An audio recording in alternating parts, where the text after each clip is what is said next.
Welcome back to The Chosen Life. I'm your host, The Chosen Lawyer, and back by popular demand and with extreme urgency, the one, the only RJ Superdoc is back on The Chosen Life. RJ, how you doing, buddy? How's it going? Good. Good to be back. Glad to have you back, man. What are you sipping on today? Some 18-year Glenlivet just to finish off a rough day. It's been a long day. We're taping on a Monday here, and you're saying that you're in the medical profession and it's busier than ever at the clinics. It is COVID's pretty much done, or there's still some residual, and this new strain is very interesting, but it's not. It doesn't have that urgency or the fear that earlier COVID had. So now every sniffle and every cough isn't rushing in. So the actual COVIDs we're seeing are usually positive for the new strain. They're mostly just overwhelming fatigue and muscle aches and more flu-like, not as much in the respiratory symptoms, but all the non-COVID regular chronic medical issues are now having a chance to get caught up. So it's keeping us busy just getting over some of the backlog. You ever get people in with wrist fatigue? They picked up a new watch, they've been wearing it, and a week later they have like a wrist aches. That ever come up at the clinics? No, very rarely. Very rarely. Every now and then, though, the patient will come in with a nice watch and it completely sidetracks the entire encounter.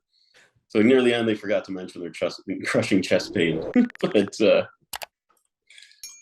It's amazing when we get a new addition to the family, the baby, we forget all of it. But I did notice, though, it's funny when it comes to jewelry, and a friend of mine asked me this the other day. You get a new necklace, you get a new ring, you get a new watch. When you're not used to wearing one, period, or it's of significant weight, you can feel it for the first week or two. In all seriousness, like a heavy watch, you can get wrist strain for about a week or two, in my experience at least. And then all of a sudden, you'll just forget it's even there. Like you can get used to it. Have you noticed the same thing?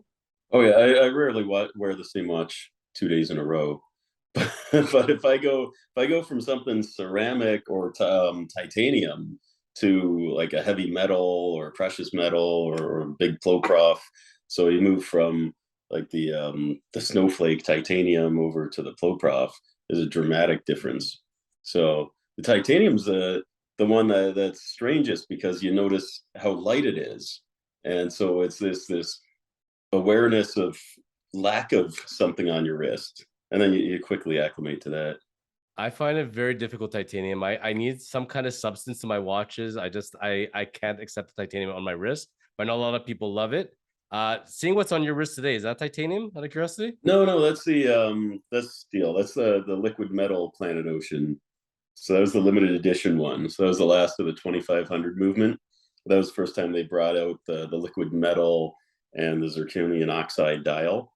So this one was limited to 1948 pieces because that was the first year of the Seamaster.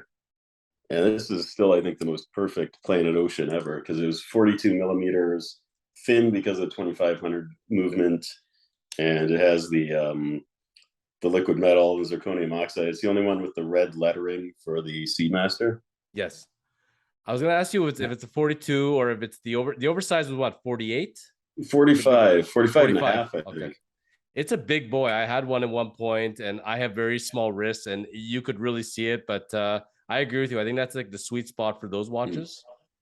Yeah, it's funny that with the Planet Oceans, they don't wear as large. So with the tapered and the twisted lugs, there's a bit of an optical illusion. And it's a thick bezel too. So I think dial size probably dictates more how a watch will wear than case size. So you have some pieces that are 43 and are thin bezel and all dial, and those just wear too massive and it's hard to pull off. But you've got something like the Breitling for Bentley, which is 46, but you've got the slide rule and you've got the bezel, and the actual dial size on that isn't that large, and that actually wears pretty well. So I think dial size is the more important measurement. Yeah, you heard it here first. For a second. Now let's bring back that Planet Ocean for a second, if you don't mind Yeah. taking it off again and showing it to us, because there's always been a debate and different camps on the Planet Ocean. And when you look at it straight up, it's that valve at the top left. The helium valve? The helium valve. Yes. People love it. People hate it. People say it's a very useful tool. People say I will never use that in a million years. I don't like it. What is your stance on the valve? I I don't. I mean, I can't imagine it being very useful. I just think it's a nice signature of the planet Ocean and of Amiga, and so it's one of those markings. It's like Cindy Crawford's birthmark. It's potentially an imperfection, but it helps define the case, and it's part of the grammar of design. It's what sets it apart from just a Submariner homage or other watches. So I kind of like it for what it is. I can't imagine ever unscrewing it to let helium out, but I think it works. I wonder if there's ever been a collector since the beginning of time that has ever used it for that purpose. But I could tell you before owning one, I hated it. And when I Really? owned one and I was wearing it, it grows on you because, like you said, it's the signature. And didn't Cindy Crawford, was she not an endorser at least at one point for Omega? Yeah, I think she still is, and now her well, briefly her son was too before he went crazy, and her daughter is now an ambassador, and she's got a good future ahead of her. But We're very happy for Cindy and her family, certainly. They're doing well. before So her son got his face tattooed. But up until then, he was the face of Omega's next generation. yes. Well, they children of celebrities tend to struggle with the money and fame, I guess, in the shadows. So Yeah. hopefully he figures that out. Now we saw what's on your wrist today. I was gonna bring back my Omega, but this was sitting in my drawer and it had to come out again. My Glasuta, which Uh, which according to Chrono 24 is absolutely devaluing as we speak right now, which we'll get into in a moment. But it's one of those, these are one of those watches that I see in the case and I very much disliked it. And then as soon as I wore it, yeah. I understood. But so what size is that? Because that looks like it would wear large. This is a big boy. This is a Yeah. 43, if I'm not mistaken. Wow. I know their standard one is a 40. So this is called the pano reverse for Mm. fact that the back of the watch is actually on the front and the front Yeah. is on the back. But watching that movement, it's not a tourbillon. I wish it was a tourbillon. Instead of the date, you have a power reserve and you have the seconds hand. It's a nice little cute little watch. It's a, I hate to say a Longo wannabe, but it is what it is. But it's still a nice little watch and I enjoy wearing it. Out of all my watches, it's the one that most people ask about simply because of the color scheme. There's little pink, purple screws, Yeah. and people get fascinated when they're like, "What the heck is that?" Well, the And asymmetric dial is nice too. And Glashut's the finished. The the finishing is amazing. It the just I was really tempted by the Panomatic Lunar, and that's 40 millimeters. And I yes, thought it just wore really large, especially for a quasi dress watch. Because that I think yeah. in 38 or 37 would be just perfect. Because again, it's very thin bezel, but large dial. And it's funny because I got very small wrists. I'm pulling it off somewhat. The standard 40 would be better for me, but I agree with you going down a tad. But I think they had to make it bigger for the fact that they're showing the movement on the front, Yeah. and they got the tuxedo dial going. But I was debating with those watches because very often you can't get this like perfect watch. You're either gonna choose one option, one complication or another. So in this case, I have the power reserve versus the date. And then we get into the whole lunar. And when they go into the lunar part to complication, then you're either going to replace the date or you're going to replace the power reserve. Why, in God's name, do we want the lunar complication? Who understands it? What does it mean? Please help us once and for all because it looks very cool. And if you throw it on with the power reserve and the date, I'll take it. Fine. But I Yeah. don't want to lose my other complications. So please, Uh, why do we want a lunar complication? It's useful for werewolves. They have to keep track of the full moon. You watching a lot of Actually Walking Dead these days? used to be useful in the emergency room too. As full moons. It's actually very true. But whenever there was a full moon, it was an interesting night in Emerge. So except for werewolves, we Yeah. got it. We have a lunar complication on our watch. What does it do? Why do we possibly want it except for the fact it looks cool? Yeah. It's very cool. I think the ones that use that to reflect day night is much more useful. And the first time I saw a Faz de Lune, I thought it was day night indicator, and I couldn't understand, how it was working because it didn't flip over when the time changed. But Yes. yeah, it's completely useless, but very cool. Especially the German brands seem to do really well with it. In any of your collection, do you have a lunar? Did you ever end up having a I lunar? do. I actually, so I had the Venturine Speedmaster, Mhm. which had a moon phase, and then that that actually went in towards the consolidation for that platinum day date, and then so I like it as a complication, but also as an aesthetic on the Oh dial. yeah. So Oh that's the yes, new yes, yes, Datora. So the Breitling yes, with the salmon dial, yes. The and Breitling this salmon. one, That's right. I forgot it had a lunar. There we yeah, go. it has the moon phase, and the nice thing about this one, when you look at it straight on, it reflects your face exactly into the moon. Yes. So when it's at full moon and you look at it, you are the man in the moon. But the nice thing about it is you set the moon phase by the second crown position, so it doesn't require a pusher. Ah, okay, okay. Yeah. But this one is it's interesting because it's not an annual calendar. So there is a pusher to the side that sets the day of the week. So everything else, so you have to reset it every month, and you set the date by the second crown position. So you turn the little you set the moon in that direction, you set the date in the other. As you set the date around, it'll flip the month. Yes. So the pusher handles the day of the week, but it's not an annual calendar, which I didn't realize till after I had it, because you'd think that this layout is just intuitively going to be annual calendar, but it then explains the price point. This one is But a it's still recent just, addition to your collection, correct? yeah, it's just a really cool looking watch, and the salmon dial is very cool, and it's amazing what even at its price point, it's not an annual calendar, but the number of complications. I was just really impressed. Breitling, this is like third Breitling this year.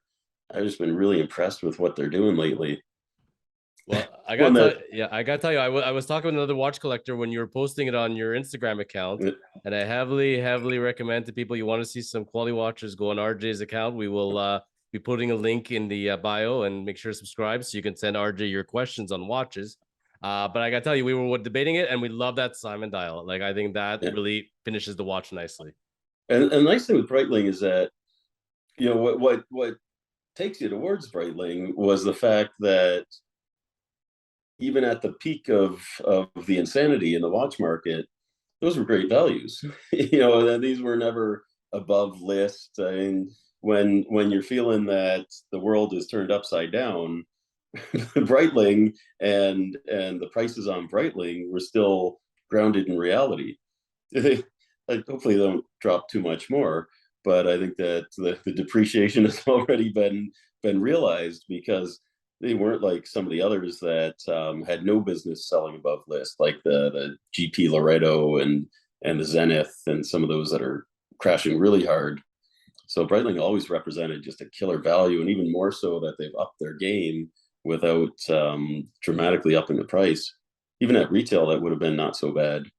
And we will get into the whole watch market shortly, I promise. I know you're itching to talk about it, but Breitling and I would say also IWC are high standing brands where as soon as you took the watch out of the store, you know your depreciation and you pick it up in the right manner. It's the depreciation's gone. Now the watch is sitting at that price indefinitely. Those are Yeah. watches that you know that much versus watches that you buy it and you can actually sell it for more money, but those are far and few between as far as the collection goes. Now, we got to talk about you talked about one addition to your collection. Yeah. We got to talk about you hit the mother load, that beauty that just went up on your Instagram account not too long ago. You Yeah. consolidated your collection significantly, and let's see Yeah. that bad boy, Yeah. please.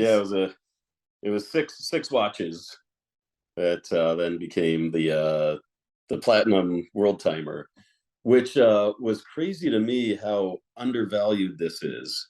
And this is still at a time where Patek is still Patek, I can't bring it into focus Yeah, here, yeah. but It's just more when you hold it back a bit, you can, and it's not even yeah, capturing the shimmer of that blue within that little yeah. blue So dial. it's It's a stunning. starburst finish. So there's a texture on it that Yes. is starburst, and then it's very detailed in the blue.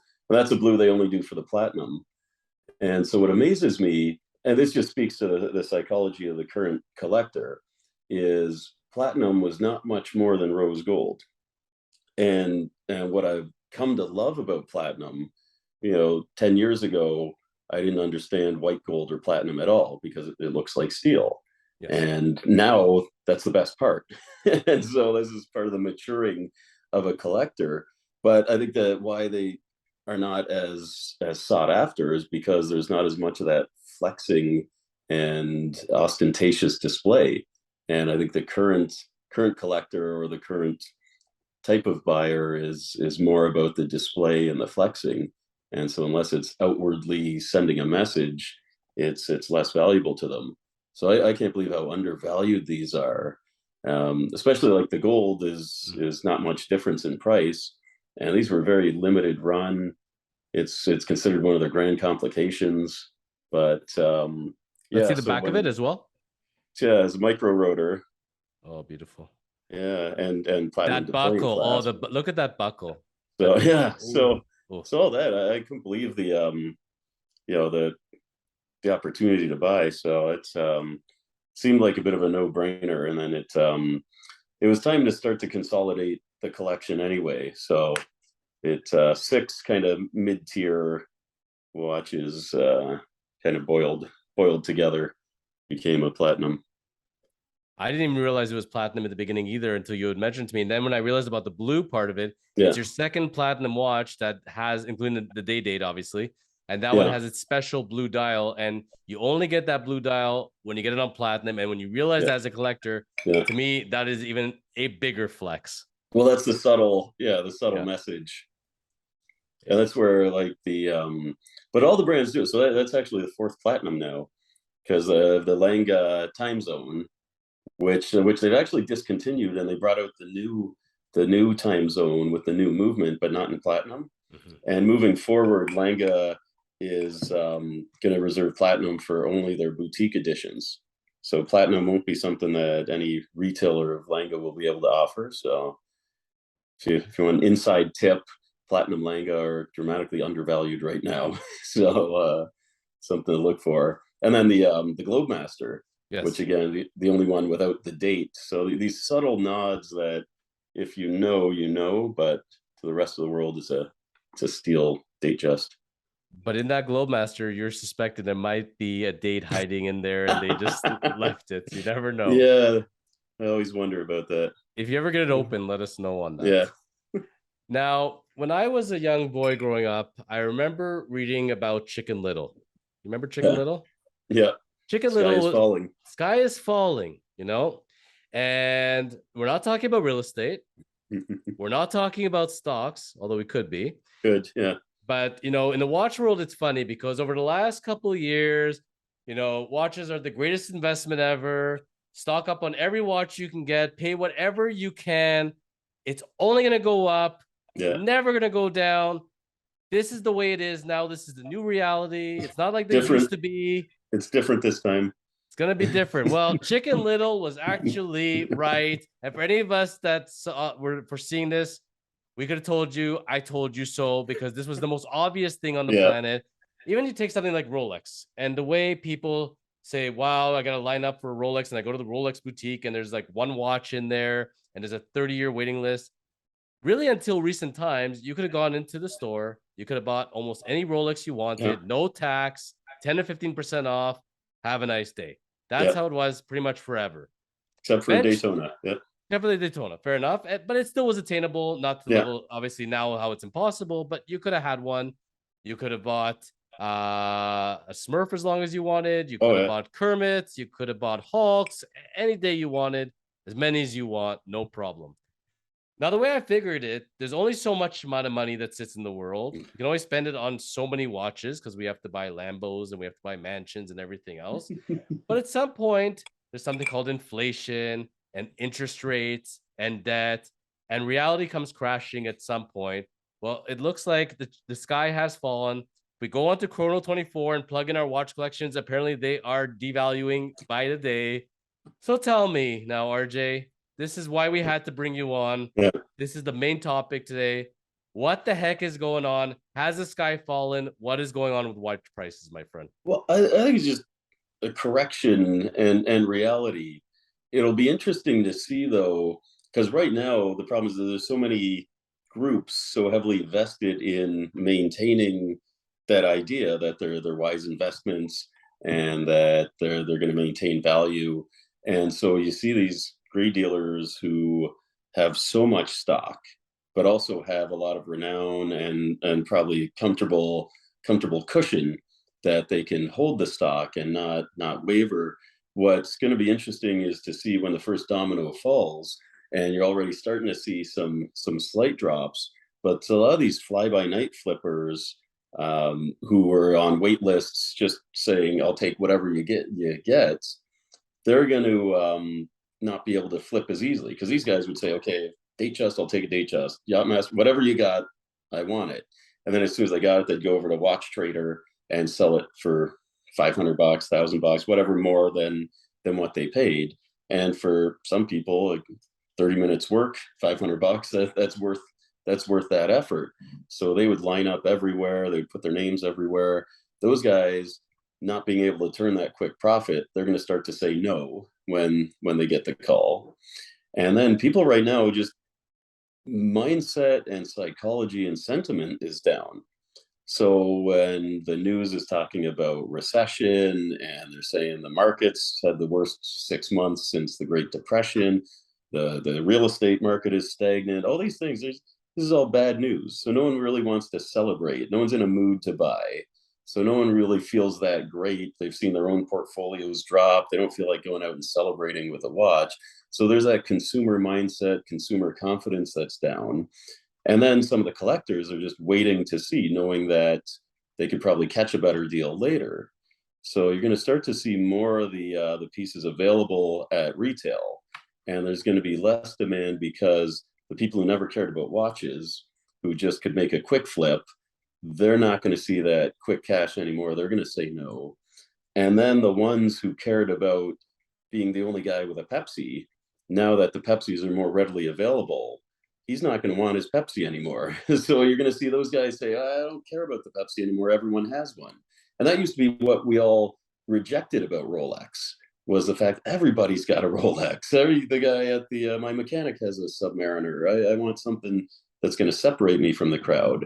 And then the idea that you could score a Rolex became what was social currency. So when that social currency and that social value of having that Rolex is no longer there, you're going to see both parts of the buyer, both parts of that market start to decline. And then when you got these guys who have to start to sell because they're sitting on too much inventory, and like you said, interest rates, credit card bills are coming, they've got to get out, you're going to see them just start to drop prices. And as soon as you see the price drop, you can't go back. So these big grade dealers, DSW, these guys who are holding their prices really high still, as soon as the smaller players in the game start to unload Daytona at 25, he's not going to be able to ask 35 for his Daytona anymore. It's like when Ben Johnson first ran the 100 meters in 9.7, no one wanted to see a slower time. They didn't care that he was on steroids. They just, that time was set, and that's all anyone wanted to see. And then years later, Usain Bolt runs at 9.4, but he's clean. But no one cares. It's all about that idea. Once that number is ingrained, there's no going back. So I think the things are just getting started. Oh, And I think absolutely. it's going to be a great time for people who actually love watches, because there's going to be a lot of guys sitting on stock needing to unload. There's going to be some satisfaction in telling the authorized dealer, who wouldn't even return your calls anymore, when he calls you up, you'll be able to say, no, I found it elsewhere for a better price. And I think it'll be interesting the next little while. The ones, it's like you're saying, the shoe is starting to drop and it's little by little. So the ones I notice are the obvious suspects: the two-tone sub, Ooh. the two-tone Daytona, Batman, Batgirl. You Now, mentioned the Smurf. You mentioned the yep, Smurf was the first to start to sell under retail, yep, and briefly that was about, and that was never a popular watch. That was never a watch that anyone would pay retail for, and then they discontinued it, yep. and hype was high, and that was selling high. That's the first one now that they can't move. And then the ones like I said, like Zenith and GP Loretto, those had no business selling above list. Vacheron, you're going to see crash hard because those were just riding coattails. Yeah, I mean, it's funny with the Vacherons because that's another one that's always considered an elite watch. And you go to the boutique, they'll close it for you when you're the one in there. I get it. But Mhm. that's a watch always, as soon as you walked out of the store, it depreciated the second it went off the lot. The Yeah. longer it was sitting on your wrist, the more it depreciated up to a certain level. And you could have picked up a nice deal if you're okay with Vacheron. And then all of a sudden, Mhm. everybody woke up, I need a steel Vacheron. And I'm saying to myself, I could have had this watch at 15. Now it's 45. Yeah. Don't think it's gonna be staying at 45. No, that's the new reality now. But like you said, it's funny, I am around a lot of real estate investors, and the one thing they always say in recessionary times or in uncertain times, stock market, the ones with liquid money that are ready to buy when nobody Yeah. else wants to Yeah. buy, they're the ones that are laughing. Yeah. And the other one that you didn't mention, which I was surprised, but I'm sure you've thought of it at different points, was the form of currency. Wasn't it interesting how Bitcoin and all those other currencies, quote Yeah. unquote currencies, how they went hand in hand with watch collecting, Mhm. and all of a sudden those currencies drop, the watches drop. I don't know if that's a coincidence.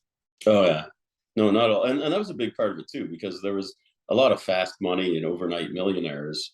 And for them, the best way to display that was with a watch. And it had to be something like a Rolex because that had the renown. And that's why Rolex did so well, is because they invested for so long in making sure that everyone thought that Rolex was synonymous with success and milestone and achievement. And I don't think Rolex has any interest in restricting supply to keep this hype going, because that's not the Rolex business model. Rolex does not want to be that exclusionary watch. They want to be that milestone celebration watch, grandpa's wedding watch that now is your watch. They want to be that retirement watch, that 50-year-old, that anniversary watch. That's what they want to be. That's why they make 1 million watches a year and have invested heavily in people thinking that the only way to commemorate a significant achievement is with a Rolex. So they want those watches on the wrists of people like that, because that creates generational customers. You see your father, your grandfather, you see that watch, and then the watch you buy today looks a heck of a lot like that watch that he bought 20 years ago. That's part of their long-term strategy. They don't care about being a Veblen item or helping you flex on social media. They're not going to restrict their 1 million watches a year just so that you can sell at a premium. I'm sure they're happy about it, but people have always felt that Rolex retained value better than any other watch. Before, when it was just understood that you would lose money on a watch, you would think, well, at least you'll lose less on a Rolex. So Rolex doesn't want to be an investment. Rolex's profit is maxed out as soon as it leaves Switzerland. So it doesn't matter what the end user pays for it. Rolex doesn't make any more for that. So they're not going to restrict supply. All these people talking, oh, they're going to restrict supply. They're going to discontinue the Batman. They're going to do all these things to try to keep the gray market prices high. That's all desperate people trying to retain value before they can dump their own stock. When we're gonna be another year or two, depending on where it's gonna be at, we'll be able to go to car dealerships. There'll be cars again. There probably won't Mm-hmm. be there'll be more just-in-time inventory. They've gotten smart about that, but there Mm-hmm. will be more inventory because the chip shortage will be over. In watches, only so many people can buy the same watches over and over. Eventually, they Yeah. will be in the showcase again. It was just reality coming. But when people are in that hype, they just feel it. They just want to have it right that moment. Sneaker collector, sorry, reached out to me today actually, and he said to me, "I missed the boat on selling the collection because even in sneaker now, it dried up in sneaker Yeah. land. That people are not buying them readily, paying 3, 4 times over the retail anymore. So on a lot of models, Yeah. so again, it's you're buying a $250 pair of sneakers. There's always and then when they overproduce them, and there's a lot of each of those sneakers, people don't think there are, but there are a lot of them. Yeah. And when there isn't people asking for them readily at double, people are not lining up as much anymore, and eventually you'll be able to buy them for retail at the store again. Maybe they'll even make it back to the outlet at some Yeah. point. And I could see a day when we're going to be able to go to the Rolex shop and get tax off 10% again, and it will be back. Without question, they keep making more Pepsis. They keep making more Sky Dwellers. They keep making more Batmen and Batgirl. So those aren't going anywhere. But that's how you can tell the true watch collector and lover, because for me, the drop in all the prices is a good thing. Not only to buy more, but now I feel more comfortable wearing what I've got. You know, when the Hulk was selling at 35, as much as you wouldn't want it to, it changes your psychology and your mindset. I bought a $6,500 watch, and I used to wear it to the gym some days. I would never wear a $35,000 watch doing some of these casual things. So it changed the way you felt about it. So now that they're down, I'm more liberated in being able to wear. And it's like you said, we knew that this crash was coming. So at the peak, toyed with the idea, well, I could sell it at this and then I'll buy back in when it crashes, Mhm. but then it wouldn't be yours. You know, it's a different watch. It's just not the same. So that emotional attachment is what separates the collector from the investor. So I'm happy to see it, because now I can enjoy wearing them more. Whereas before, it like some of the APs, like the 15500, I don't feel comfortable wearing $120,000 watch. I bought it for 18. You know, it's ridiculous. So now it's more liberating, and so I can wear them again and not feel strange about it. I wouldn't wear them in London or or in Europe or in certain areas in Toronto, but at least I can wear them again. But it's kind of funny. It's kind of perverse if you think about it. As a watch collector, here I have my watch. I paid 15,000 for it. It's gone up to 35, $40,000. Wow. I don't really want to wear it, as far as I don't feel comfortable anymore. And now it's gone back down. It's about 24,000, let's say. So take a typical, let's say, Batman, Batgirl. You could Yeah. probably pick one up right now at about 24 and change, give or take. At one point it was 30, 35. It's gone down, and you're planning to keep it regardless. So the value is actually meaningless at this point. It's kind of fun to Yeah. watch it, but the more it's gone down, you're actually like, okay, so now people have calmed down about it. I actually feel good about it. Whereas most people under investments would be crying about it. And that's where I think it's a very key point. Are you a watch collector because you're collecting it, or are you a watch investor? And I think in those kind of goods, whether it's watch investing, car investing, it's a scary proposition. Like, you Mm, really based on markets with what's generally considered depreciating assets for the most yeah. part. So I really caution people on that. And I'm sure there are people that took out lines of credit, uh, even secured against their own homes to pick up one or two watches and said, you know Mhm. what, I'm going to hold on to this and I'm going to double my money or triple my money. And they could have, and they said, no, no, no, I'm going to hold on to it for longer. And now they're like, uh-oh. And Only one thing going I've up. noticed, stuff ain't moving anymore like it used to, even at better prices. Yeah. The prices have gone down, but they've been sitting on those sites. They ain't moving. Yeah. So on that tone right now, RJ, at this point in time, without looking into the future, but right now we're sitting here. It is now July of 2022, August of 2022. Is it the time to buy? Is it the time to sell in watches? Well, it all depends what comes up and what you want. So if something comes up and you really want it's a great time to buy. But right now, because I've got nothing specifically on my radar, I'm stepping back a bit. I mean, there's some that I've got some interest in, but I'm not too keen to buy, because I think things will get better for the buyer. So Mhm. I think things will get better, and it'll be interesting to see how dramatic things shift. But because I think that for some of those models, MSRP is no longer a good deal, and it's crazy that a month ago, if a two-tone date just showed up at at the dealer, you would rush in and pay MSRP plus HST, and I think that is going to prove itself to be overpaying before too long, because you're already seeing some of those two-tone models start to come down to MSRP. So why would anyone pay MSRP from a gray dealer if you can get it readily at the AD? And then why would you pay it at the AD when the gray dealer will undercut the price? So I think that those models you're going to see come down. The models that were never very popular, Yachtmaster and Sea Dweller, you're going to see those come down. The precious metal, you would always count on a discount. Those are going to come down again. So it's just going to be a matter of when that first domino really falls, because the big players are working hard to maintain that facade. And it's amazing how effective they can be. These were the same players that convinced people that the Zenith was a solid investment, and that the Laredo was a solid investment, and enough people fell for it.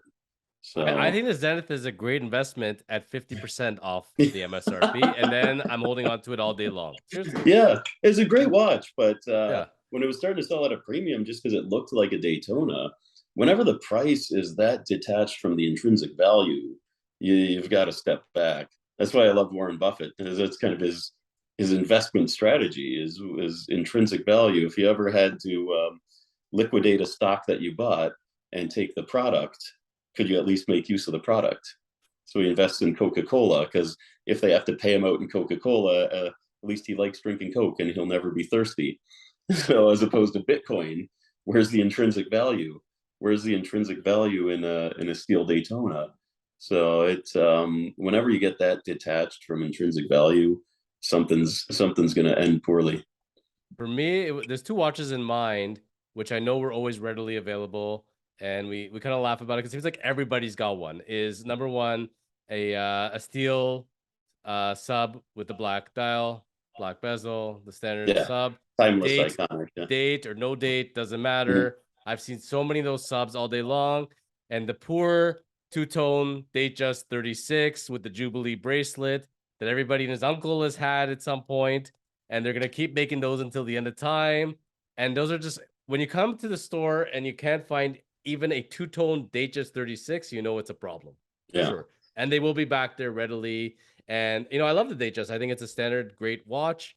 It does its job certainly, but paying it a premium, I was yeah, shocked, and I think those days are done. I would most certainly agree with you. So, but so from a time to buy, if there's something you're eyeing now and there's not as much of a demand, or they're starting to drop the prices and you mhm, want it, now's maybe a good time to jump on it. Or if you can hold yeah. off, it doesn't look Oh yeah. like that it's going to be going back up anytime soon. Certainly, it's a question of when things Mhm. are rising, how soon in the rise do you pick it up? And then as it drops, but again, Yeah, there's no magic formula. I mean, you find the right one and it's new or it's resale with the box, no box, papers, etc. yeah, You find it, you're gonna hold on to it. I think it's irrelevant whether you're gonna try. But funny, like people get greedy. They're like, 19.5, I won't go to 20, or I'll pay yeah, 9,200, I won't go to 9,400. Like we got so greedy with how we had our yeah. specific numbers, and then all of a sudden they're doubling. Like, oh, I should have bought it at that price. Now I think it's from that end of it. But now for the person who's been holding on to that collection and saying, you know what, I was really looking for a big payoff. My advice to them is start looking at maybe liquidating. Maybe you missed the Yeah, boat by about a month or so or two, but the longer you're to hold on to it, I don't know, unless it's one of the end models. And even still, even those Grail Pateks and Grail APs, yeah, they're gonna go for a premium, but not as much of a premium as you think, right? yeah, yeah, for sure. I'm really interested to see some of the other brands, because Rolex was that tide that raised all boats, right? The rising tide, but and it made it so all watches all of a sudden were good investments, and so that's where the dealers and the traders were just enjoying an unprecedented point in watch selling, because everything was no negotiation, and there were still great deals to be had, like the Breitlings and the Breguets. But moving forward, I'd be interesting to see those, because that's where the really big deals are going to be had. Like even on the forum, that Jacques Audouin, he's got an Aventurine dial one. Okay. His retail was 11,000. He's got it up for 5. I'm very tempted. It's 35 millimeter, but like those are the kind of deals that I'm looking out for now, just because like those are watches with reasonable intrinsic value. Aventurine dials, in-house made, enamel finish, precious metal. Like it's crazy to see some of these prices on some of these watches that are actually decent values. So those are the deals that I think that you're going to see a lot more of, just as these guys need to dump stock, and they might not yet want to lower the price of their hot pieces because they're probably all in agreement that you're not going to lower the price of the Pepsi, so I'll have to dump some of this stuff here. You're not going to lower the price of the Daytona, so I'll just unload some of my other stuff to pay off the interest bill, or to stay active and solvent. But it'll be interesting. Those I think you'll see go first, but I think there can only be a holdout for so long. And then when the smaller guys who aren't in on the cartel start dumping, then you're going to see a new consumer mindset and a new expectation of what price really is. So like a steel ceramic Daytona, for example, that Yeah, you when you go to purchase it, it's what 11, 12,000 retail. I think it's about Oh, it's 14. Okay, 14 so it's his yeah, okay, MSRP, okay, 14 and 250 or something like that. and for the longest time, we could have picked one up at around 25, 24, give or take. Yeah. At its peak, what was that, 50 or something stupid like Yeah, that? 52 or something absolutely insane. I could So, see it going back. So it's funny because I could see it going back to the world of the 20s and being around the 25 mark, which is still almost double, but mhm, it's not the 50 that it was. The one that I never understood. I like the look of it. I just don't get it. Is the Aquanaut steel with the rubber strap? yeah, Why am I going to be on a waiting list for 100 years for this watch? Like yeah. literally, what is the deal with it? I've seen them And in the wild. Your thoughts and on it, them? yeah. Well, that's where with the even the Nautilus, Yep. I left it in the showcase three separate times because it did nothing for me, Yeah. and it didn't seem like it felt like it's worth on the wrist. Right. And the Aquanaut and the Nautilus, that was what Patek designed for an entry gateway into the brand, so that you would discover the grand complications and the other pieces. So Patek intentionally, that was their base model, their entry level models that they thought would help introduce the brand. So it was never meant to be the most sought after piece. And this is the crazy part of the psychology and the social media and the social currency, where all of a sudden those pieces took on this greater meaning of status and access. That's the thing, is the in order to be a luxury item, it has to be difficult to obtain. And before, the price alone is what made something difficult to obtain. But then when you've got people making $1 million overnight by selling a GIF of a monkey, then the price becomes irrelevant, because now so many more people can afford to buy that. So then it becomes about the access. And so when price isn't the barrier, then there has to be some other way for it to be sought after, and has to be more difficult to obtain. So the fact that they didn't make as many and it was harder to get, now put this incredible value to it that makes it sell for much more than a platinum grand complication, which is mind blowing to me. But If you also think about it, like for the average Joe out there, a typical Grail watch in steel is, let's say, at the 14, $15,000 mark retail. That's a lot of money for people. That's a heavy yeah, amount of money. That's something you're saving for months, if not years, till you finally obtain it. And on the resale market going for 50, I've always said at 50 grand, I'm gonna go buy a gold or platinum day date all day, yeah, every day of the yeah, week. I'm not understanding this whatsoever until yeah, people you're woke up on those watches as well. Like how yeah, long when they had the day date 2 at the time before they went to the day yeah, date 40, you could have picked one up at a showcase any day of the week at any retailer. There was mhm, never a question. Any color you wanted, any dial you wanted, never an issue yeah, whatsoever. And all of a yeah, sudden people just woke up magically. yeah. Well, yeah, that's the crazy part, is you're in a different class of watch, but it's that access that makes it more valuable. So that's the conspicuous consumption. But and the irony is that that wasn't really a Rolex design. They didn't want it to be that way. So But if it I tell just you took the on a life of its own. But if I had to tell you what I thought is like the best steal as far as from a retail point of view compared to other brands, it is Yeah. the President 36 or 40, based Yeah. on that bracelet, the clasp, the look, the feel of it. Like I think for a gold or platinum watch, it's actually very undervalued compared to what you could buy from other high end watches. Well, I think overall Rolex at retail is incredible for when you compare it to others in the class and the comparables. I think the retail prices are phenomenal. because you look at the Submariner, and at 10 and a bit, you're looking at 14 for the Gigi LeCoultre Polaris. You're looking at 16 for the Grand Seiko Diver. It's Planet Ocean is 88 or something like that, and it doesn't have the platinum press on the bezel, or the white gold indices. So I think that the Rolex at retail is priced really well, and I think that the 36 millimeter, especially, I don't understand why they're so undervalued. Like when I picked up the platinum at 36, when you compare what it sells for compared to the 40, and the 40, the proportions aren't as nice. Like 40 is more of a sporty watch, and I think for a watch like that one, you wanted a bit more of a refined, understated, perfectly proportioned unit, and it's like half the price for like a tenth less platinum. But yeah, it was something about the bragging rights that transcended for most of the social consciousness.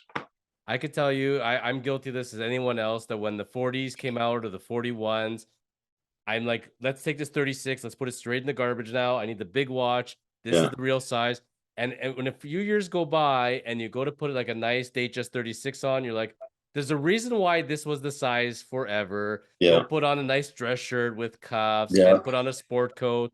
The 36 is the sweet spot. I've come to really come back and appreciate it fully. If I had to yeah, pick, I told you, I think in the last episode, if I had to pick one watch that I had to collect, simply because I've had the most of them and I had a sweet spot for it, it's the Datejust 36. So that's just the most timeless classic watch for me, and I yeah. could wear those all day long. And that's the thing, is the 40, because I have the 40 in yellow gold, and for me it's a sports watch. And Yes. I've had that in every size, because I started in 36, Yep. then I went up to the 42 when the big watch craze came out, Yep. Yep. and then the 42 was poorly proportioned.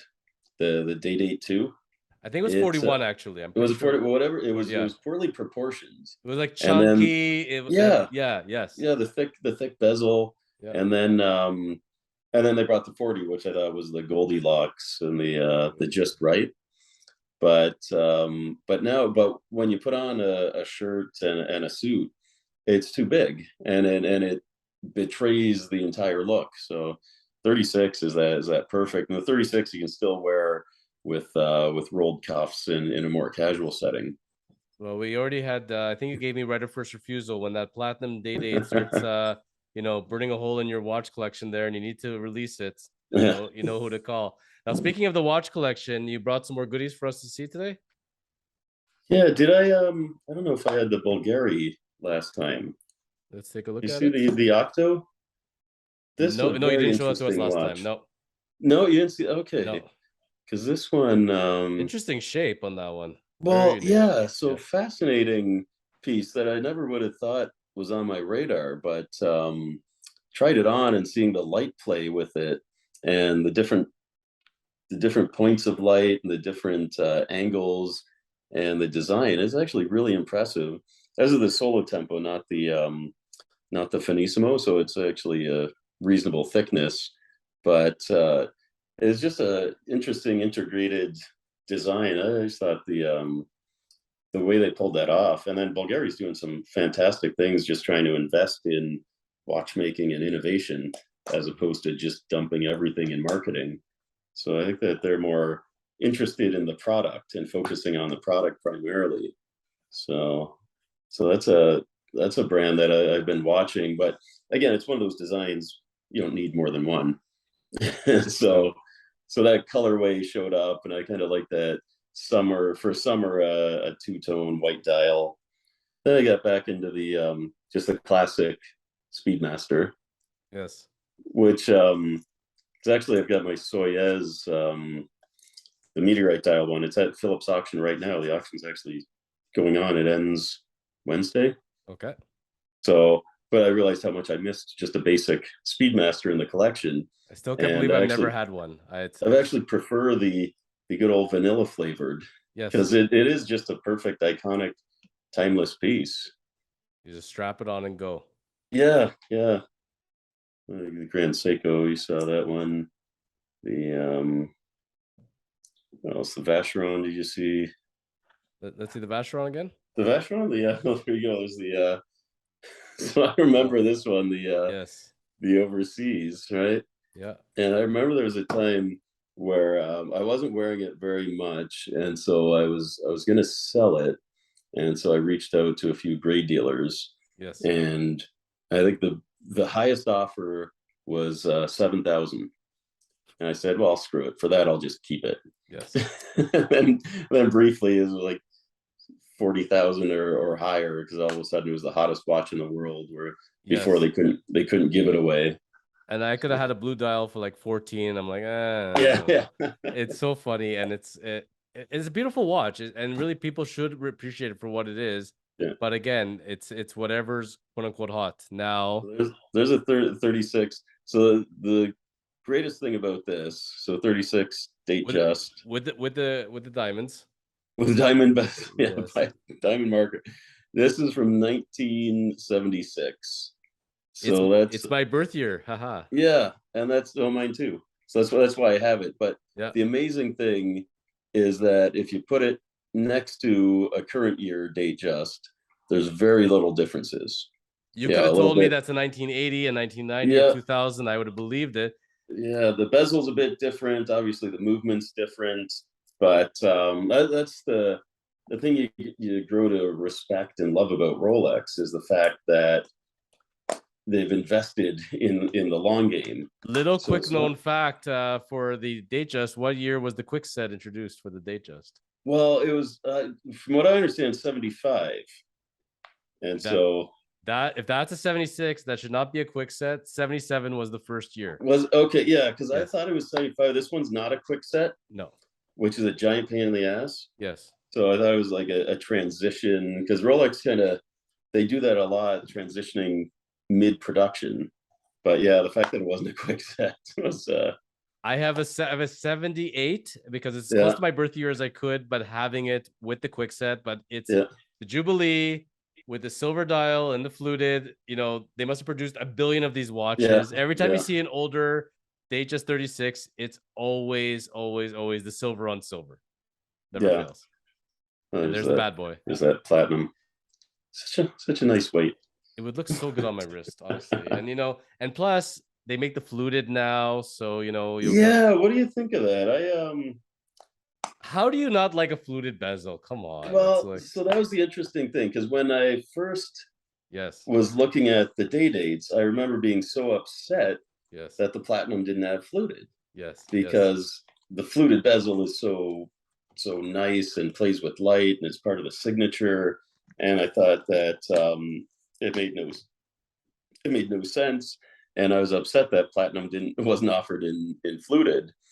And then after a while, I kind of liked that smooth was the platinum signature. And so now that the platinum comes in fluted, I'm a bit conflicted into what I think. yes. But if you believe what Rolex says, everything was a matter of their ability to produce. So they didn't make it fluted, they didn't make it smooth so that it could be the signature of platinum.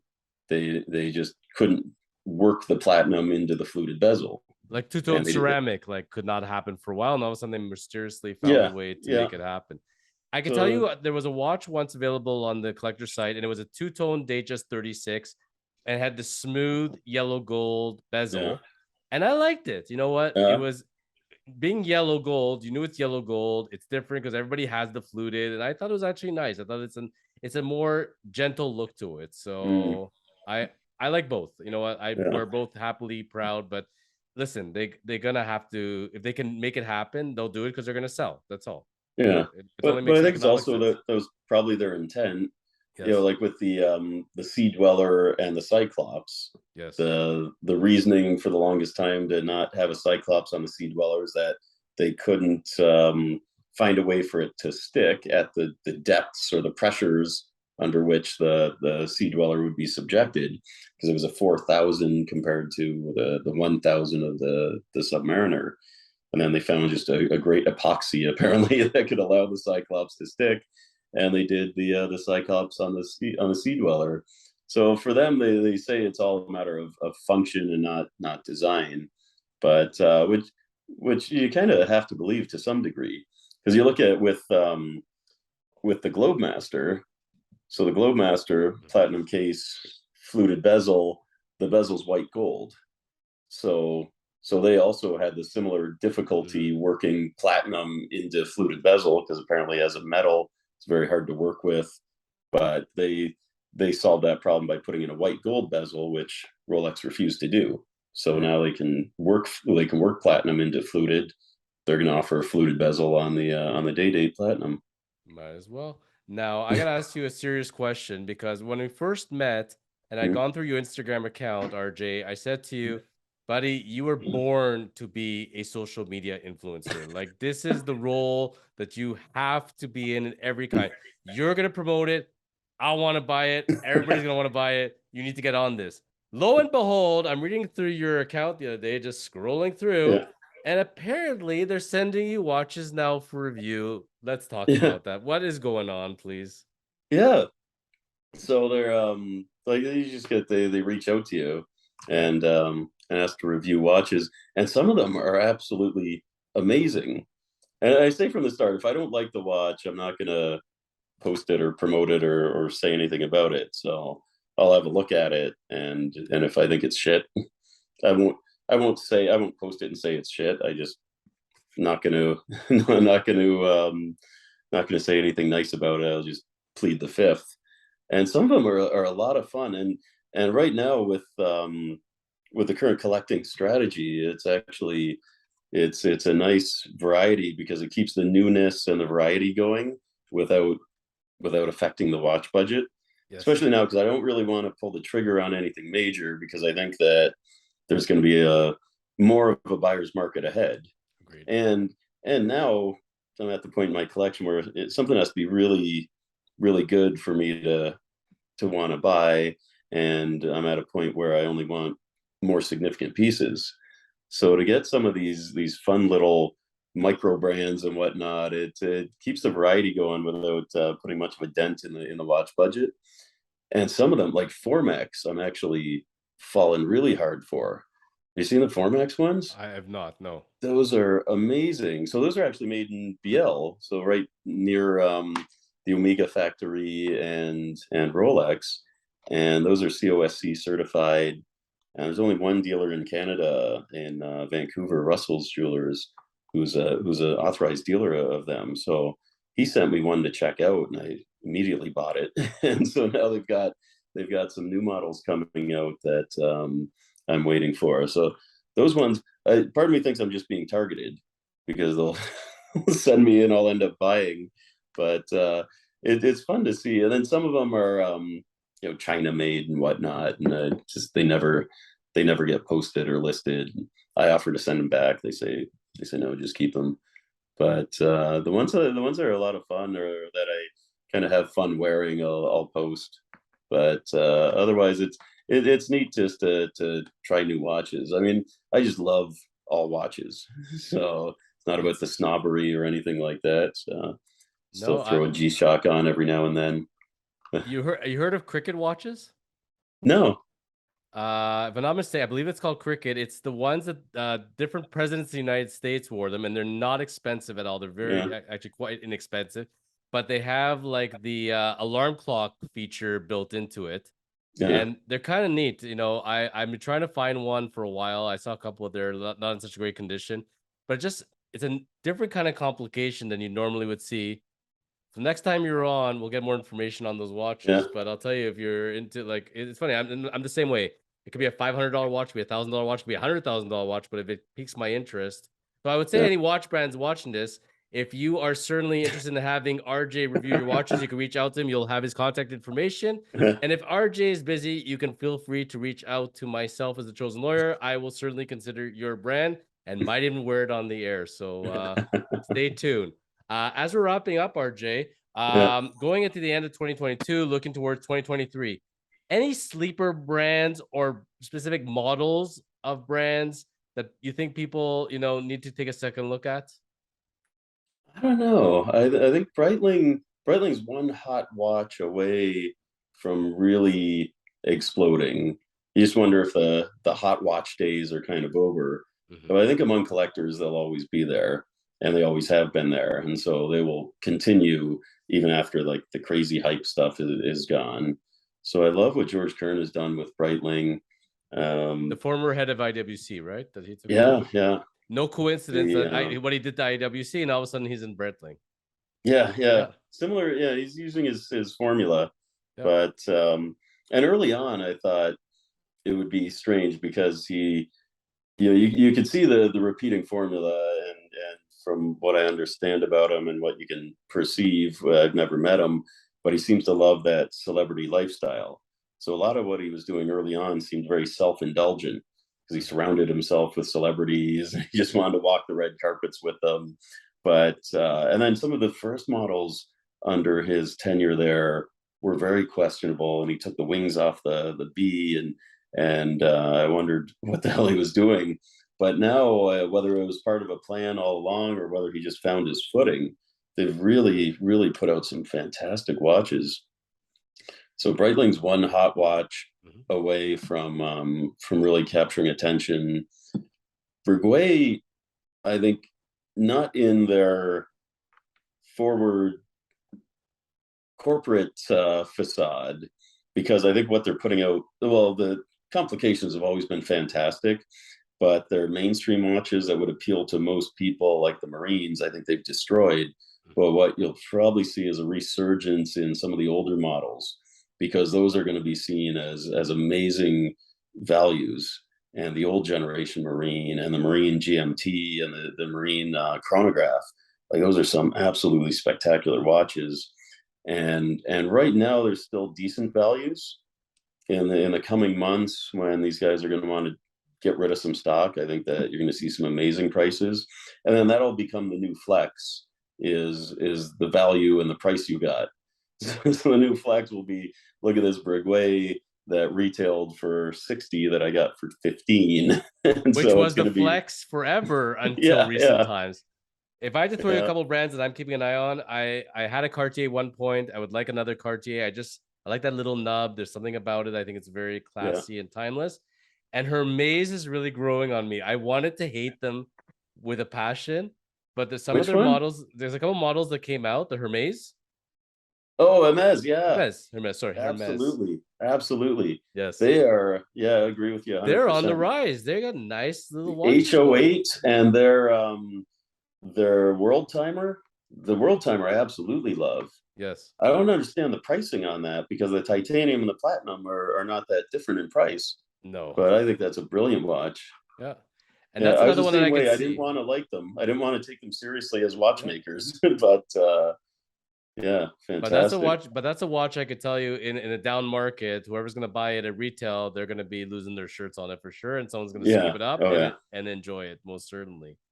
Any last minute tips for the watch collectors out there watching there, whether they're an experienced watch collector or new to the world? What advice would you give to them as far as in their collecting based on changing times? Does your outlook change on collecting? Not really. It's still about buying what you love. But I think that the price and the value thing has been more of the conversation than it ever has been. And I think that it'll be hard for that to leave the conversation. And so I think that it's with anything, before, if you were to discuss movies, rarely would you talk about the box office. Now all these billion-dollar box office earners, that becomes part of what you mention about the movie. That was a good movie. It made $1 billion at the box office. So certain things I don't think will ever leave the discussion point. So even though the crazy values and investment and the returns we'll probably not see for another generation, I think that part of the conversation won't leave. Yes. So I think that the value and the price will still always be the part of the conversation, but it's no longer going to be I paid this and could sell it for that. It's going to be this was the MSRP. I got it for this at the AD, or I got it slightly used for this price. But I think that ultimately, it's like you said, if you're buying to wear, the price doesn't really have much relevance because it's only an issue if you sell it. And so if you're planning to wear it because you love it, and that's the main thing, is just buy what you love. And sometimes your tastes change. and the size is no longer what you wanted, and so you'll flip or trade or consolidate. But if as long as you keep rolling into something else you love, then again it doesn't matter, because you forget about the price soon after you pay the credit card bill, or after a few weeks of having the watch on your wrist. So as long as you're in it for the love of watches, the money is a non-issue, because it's always going to be a fantastic return on the investment. because you're enjoying it. 'Cause you're doing Yeah, it for exactly. your own pure enjoyment. I could tell you the most rookie mistake I made over the years was falling in love with a watch based on what I saw in a magazine or on the internet or seeing it in the Yeah, showcase and didn't even put it on my wrist, just buying it without ever wearing it, putting it on my yeah, wrist and yeah, then saying, this doesn't look right at all. This doesn't fit right. And then trying to justify it. It's yeah, me. Maybe I'm not wearing it with the right outfit. Maybe I need a different strap. Now trying different straps. You got to yeah, try it on. And I can tell you that like I was eyeing Glasuda forever. And then one day I have a client that's sitting in my office. We're talking, we become friends. And how many people I've bonded with over, I like your timepiece there. I saw his yeah, watch and I said, huh, that's what it looks like on the wrist, eh? And within a year, I yeah, had one on my wrist. And I've been peer pressured so often just because I liked it on somebody's wrist. The fastest I ever did was I went out for dinner with someone and he had a piece on and I was eyeing it. I said, your exact piece came up last week on the watch collector site.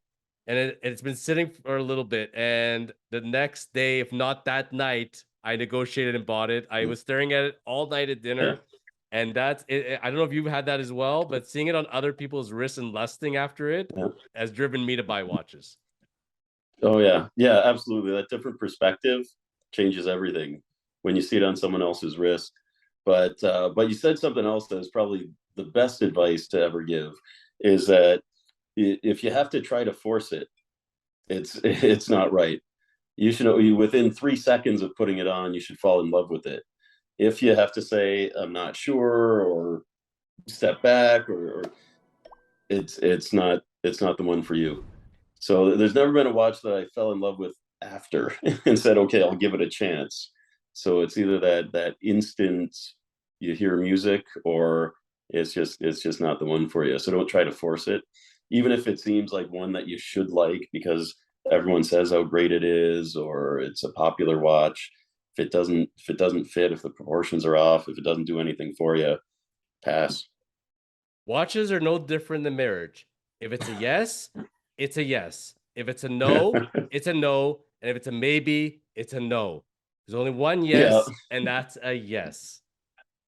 yeah, RJ, always a pleasure, my friend. And I'm sure we'll have yeah, you back before the end of the year because between now being near the mid end of the summer till Christmas time, buddy, it's gonna be very interesting to see come Christmas time where we're gonna be at economy wise, yeah, where the watch market will be at, and I'm sure we'll have lots to discuss. yeah. All right, that's fantastic. A pleasure as always. And when we sign off, buddy, I don't know what it is, but man, as you're getting older, you're looking younger and the guns are getting bigger. So, kids, if you're watching at home, this is the reason why you eat spinach. Check these out, RJ. Let's see those guns. So And we'll and we say, keep living the chosen keep life. living the keep living the chosen life. All right, Thanks, brother.